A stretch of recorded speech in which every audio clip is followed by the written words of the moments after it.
News channel, सच है तो बोलेगा। मिर्जापुर में पहुंचे भारतीय जनता पार्टी के कैसरगंज के सांसद बृजभूषण सिंह ने शरद पवार की प्रशंसा की। साथ ही उन्होंने राज ठाकरे को घटिया और छोटा आदमी बताया। नगर के लालडिग्गी स्थित लॉरेंस स्कूल के सभागार में आयोजित सम्मान समारोह में भाजपा सांसद का भव्य स्वागत किया गया। इस दौरान उन्होंने उत्तर भारतीयों से माफी न मांगने तक विरोध जारी रहने की बात कही है। भाजपा नेता बृजभूषण शरण सिंह कैसरगंज निर्वाचन क्षेत्र के मौजूदा सांसद हैं। बीते दिन वो विंध्याचल धाम में दर्शन पूजन करने आए थे। इसके साथ ही वो आयोजित सम्मान समारोह में पहुंचे, जहां पत्रकारों से वार्ता करते हुए उन्होंने कहा कि अयोध्या में आने के लिए सीएम योगी से राज ठाकरे मिलना चाहते थे। मैंने उनका विरोध किया था कि जब तक राज ठाकरे उत्तर भारतीयों से माफी नहीं मांगेंगे, अयोध्या में घुसने नहीं दिया जाएगा। इस दौरान उन्होंने राष्ट्रवादी कांग्रेस पार्टी के नेता शरद पवार की प्रशंसा करते हुए कहा कि वो बड़े और प्रतिष्ठित नेता है। महाराष्ट्र में वो कुश्ती संघ के संरक्षक हैं। राज ठाकरे की तरह घटिया और छोटे आदमी नहीं हैं। मेरा तो विंध्यवासिनी माँ के दर्शन का कार्यक्रम था और उसके अलावा ये रोटरी क्लब में मुन्ना सिंह जी मेरे रिश्तेदार हैं और रोटरी क्लब के लोग हमारे जिला अध्यक्ष जी और चेयरमैन साहब जी वगैरह कुछ मिलना चाहते थे, वही मिलने के लिए आए। सर अभी राज ठाकरे उधर ठाकरे लेके क्या बोले अभी आप? राज ठाकरे हो, राज ठाकरे क्या बोले? राज ठाकरे को मैंने कहा था, राज ठाकरे अयोध्या आना चाहते थे, मुख्यमंत्री जी से मिलना चाहते थे। ये लगभग 1 महीने पहले की बात है। तो मैंने मुख्यमंत्री जी को एक ट्वीट किया था कि राज ठाकरे से नहीं मिलना चाहिए तब तक जब तक राज ठाकरे उत्तर भारतीयों से माफ़ी न मांग ले, और बिना माफ़ी मांगे अगर वो आएगा तो हम उसको अयोध्या में आने नहीं देंगे। सर आपने कहा कि उनका अहंकार है, पर वो कह रहे हैं कि आपने षड्यंत्र रचा है। अब आप महाराष्ट्र से आए हैं तो आपको षड्यंत्र तो दिखेगा ही, लेकिन जिस फोटो की आप बात कर रहे हैं, मैं भारतीय कुश्ती संघ का अध्यक्ष हूँ। कुश्ती के एक कार्यक्रम में मैं गया था और शरद पवार जी वहाँ के कुश्ती के संरक्षक हैं। वो लगभग 4-5 साल पहले पुरानी फ़ोटो है और उस कार्यक्रम में वो आते थे और मैं उनकी इज्जत करता हूँ। शरद पवार जी देश के बड़े नेता हैं, बड़े आदमी हैं। राज ठाकरे की तरह छोटे आदमी नहीं हैं, घटिया आदमी नहीं हैं। सोनभद्र के पन्नूगंज थाना क्षेत्र के सिलसी गांव के पास तेज रफ्तार पिकअप के अनियंत्रित होकर पेड़ से टकरा जाने के कारण पिकअप में सवार 25 लोग गंभीर रूप से घायल हो गए, जबकि एक व्यक्ति की मौके पर ही मौत हो गई। सभी ग्रामीण मांची थाना क्षेत्र के मझुई गांव से रामगढ़ बाजार आ रहे थे। इसी दौरान रास्ते में ये दुर्घटना हुई।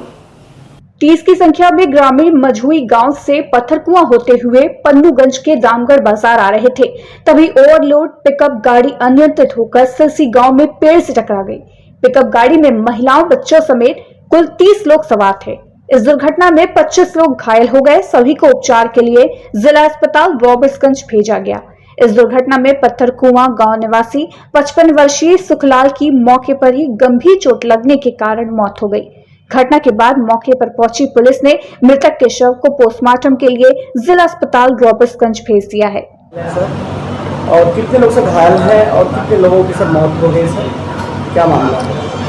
अभी घायलों की संख्या लगभग 25 के लगभग है और एक ऑन स्पॉट वहाँ पर एक्सपायर किया है, एक रेफर हो गया है और बाकी लोग यहाँ पर ठीक हाल में हैं और सभी मरीजों का इलाज चल रहा है और उम्मीद है ठीक हो जाए, यहीं पर ठीक हो जाए।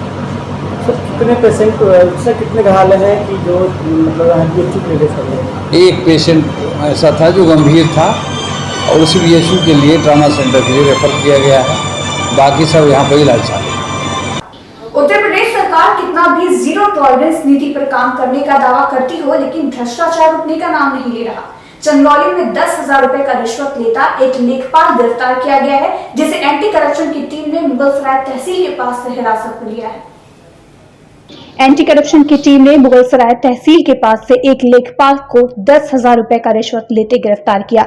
ये लेखपाल खतौनी में नाम दर्ज कराने को लेकर पैसे की डिमांड करता था। आरोपी लेखपाल को गिरफ्तार करने के बाद एंटी करप्शन ने उससे घंटों पूछताछ की। एंटी करप्शन ने 6 अधिकारियों की टीम बनाकर इस कार्रवाई को अंजाम दिया।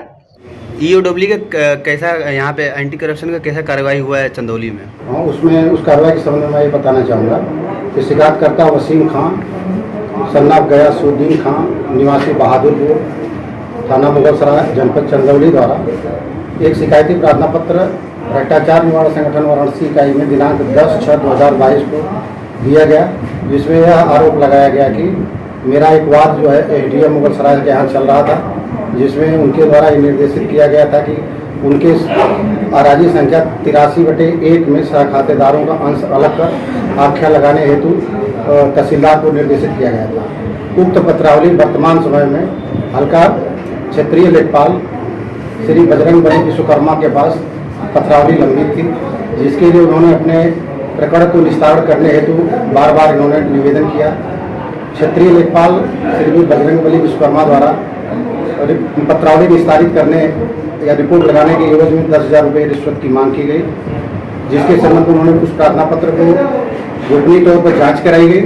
जांच में मामला तथ्य सही पाए जाने पर आज दिनांक 14/6/2022 को तहसील गेट के सामने रामाशीष बिंद की दुकान से क्षेत्रीय लेखपाल बजरंगबली विश्वकर्मा को 10,000 रिश्वत लेते हुए शिकायतकर्ता से रंगे हाथ गिरफ्तार कर कार्रवाई की जाए। काशी हिंदू विश्वविद्यालय के मुख्य द्वार पर शॉर्ट सर्किट से एक बाइक में आग लगने से हड़कंप मच गया, जिसके बाद पुलिस व स्थानीय नागरिकों ने तत्परता से आग पर काबू पाया। बाइक सवार सौरभ साहू का कहना है कि वो अपने दोस्त की बाइक लेकर आया था। उसके मौसा बीमार हैं, जिनके लिए वो भोजन लेके जा रहा था। सिग्नल पर रेड लाइट थी, तभी गाड़ी रोका कि अचानक आग लग गई, जिससे उसकी बाइक बुरी तरह जल गई और जो खाना लेकर आया था वो भी गिर गया। घटनास्थल पर मौजूद राहगीरों और दुकानदारों ने मिलकर आग पर किसी तरह काबू पाया। हम लोता से घर के लिए खाना लेकर आए थे, लंका हॉस्पिटल में मौसा जी भर्ती हैं, भोजन लेकर आए थे। रास्ते में वहाँ चौराहे पे गाड़ी खड़ा किए हैं, ट्रैफिक लाइट को देखते हुए रेड लाइट की गाड़ी खड़ा की है और गाड़ी में अचानक आग लग गई। खाना में तो गिर गया, तुरंत नुकसान हो गया और गाड़ी भी जल गई तुरंत। तो लगभग कितने का नुकसान हुआ है? गाड़ी तो पूरी नुकसान हो गई, गाड़ी में कुछ बचा नहीं है, पूरा ये वायर जो होता है जल चुका है और यानी लगभग गाड़ी का बहुत क्षति हो गया, बहुत ज़्यादा क्षति हुआ है। और ये आग हम तो सोचते ही नहीं बुझ पाएगी, जिस हिसाब से लपट थी उस हिसाब से हमको नहीं लगा कि हम गाड़ी को आप बुझा पाएंगे, सफल हो पाएंगे। पर गाड़ी हमारे दोस्त की है।